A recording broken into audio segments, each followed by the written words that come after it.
Hello guys, আজকেও তোমাদের সাথে নিয়ে চলে এসেছি নতুন ধরনের একটা রেসিপি, পাঞ্জাবি স্টাইল আলুর দম রেসিপি।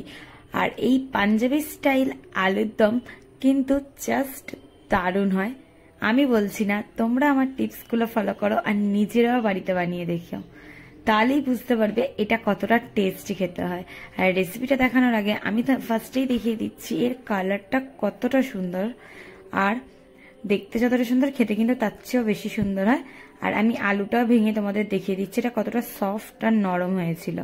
এই রেসিপিটা জন্য তোমাদের ফার্স্টেই যেটা করতে হবে, আলুগুলো একদম ছোট পরিমাণ আলু নিয়ে ওগুলোকে ছাড়িয়ে নিয়ে দেখো এরকম কাঁটা চামচের মাধ্যমে ফুটো ফুটো করে দিতে হবে।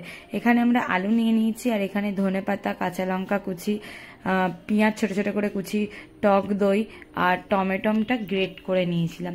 তারপরে কড়াইতে তেল গরম হতেই এই আলুগুলোকে দিয়ে দেবো। এই আলুগুলোকে কিন্তু একদম ভালো করে ফ্রাই করে নিতে হবে।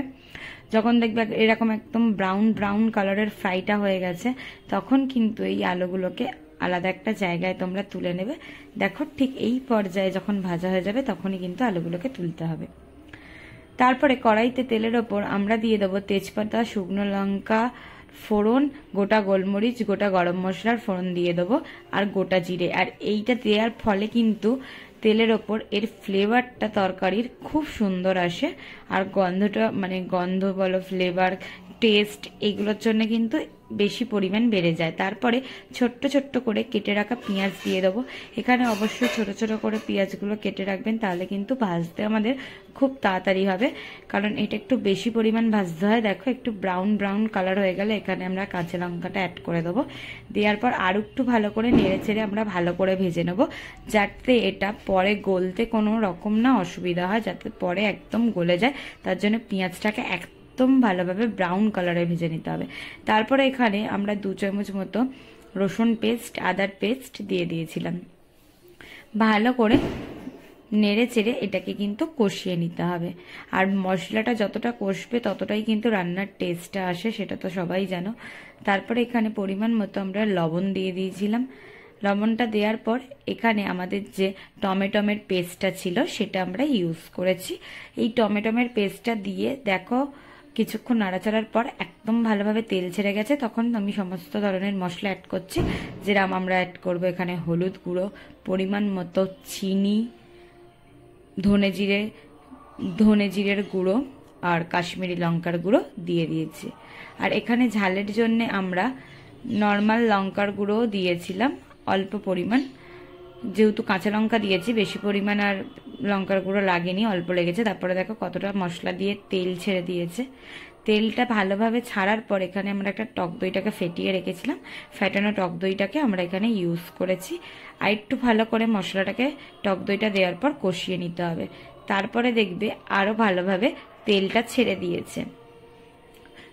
এরকম পর্যায়ে তেল ছেড়ে দেওয়ার পর তোমাদের যে ভেজে রাখা আলুটা ছিল সেটা কিন্তু তোমরা অ্যাড করে দেবে। আলুটা অ্যাড করার পর এই মশলাটার সাথে আলুটাকে একদম কষিয়ে নিতে হবে, 80% মতো তোমাদের এখানেই কড়াতেই কষিয়ে নিতে হবে। দেখো মশলাটা কতটা পরিমাণ কষে গেছে আলুর সাথে, এখানে তেলও ছেড়ে দিয়েছে। তারপরে কিন্তু আমরা জল অ্যাড করছি। আমরা কিন্তু এতক্ষণ জল অ্যাড করিনি, এই সবে মাত্র মশলাটা কষার পর আলুটা দিয়ে যখন ভালো করে কষিয়ে নিলাম তারপরেই কিন্তু জলটা অ্যাড করো, তাহলে কিন্তু টেস্ট বেশি ভালো লাগবে। তারপরে ভালোভাবে ফুটে গেছে, আলুটা এখানে প্রায় সেদ্ধ হয়ে গেছে, দেখতে পাচ্ছ তেল ছেড়ে দিয়েছে, কতটা সুন্দর দেখতে লাগছে। এখানে তেল ছাড়ার পর গ্যাসের ফ্লেমটা অফ করে দিয়ে ধনেপাতা কুচি দিয়ে দেবো। ধনেপাতা কুচিটা দিয়ে আর একটু ভালোভাবে নেড়ে ছেড়ে এটা কিন্তু আমরা প্রেশার কুকারের মধ্যে দিয়ে দেবো। প্রেশার কুকারে দিচ্ছি কেন, আলুর ভেতরে যেহেতু এটা গোটা আলু, আলুর ভেতরে যদি একটুও শক্ত থেকে থাকে সেটা কিন্তু নরম হয়ে যাবে। আর প্রেশারে দেওয়ার ফলে এটা কিন্তু টেস্ট আরো ভালো হবে। প্রেশারটা খুলে দিয়েছি, একটা মাত্র সিটি দিয়েছি, বেশি সিটি কিন্তু দিইনি। একটা সিটি দেওয়ার পর প্রেশারটা খুলে দিয়েছি, দেখো কতটা সুন্দর দেখতে লাগছে। আর এখানে আমরা কাসুরি মেথি ইউজ করেছি ওপর দিয়ে, টেস্ট, স্বাদ, ফ্লেভার দারুণ এসেছিল। তোমরা এইভাবে ট্রাই করে দেখতে পারো, সত্যি খুব ভালো লাগবে। এই পাঞ্জাবি স্টাইল আলুর দমটা আমার তো ফাটাফাটি লেগেছিল, তো আমি খেতেও বসে গেছি। আর তোমাদেরকে আর একবার আমি দেখিয়ে দিচ্ছি আলুটা কতটা সফট হয়েছিল।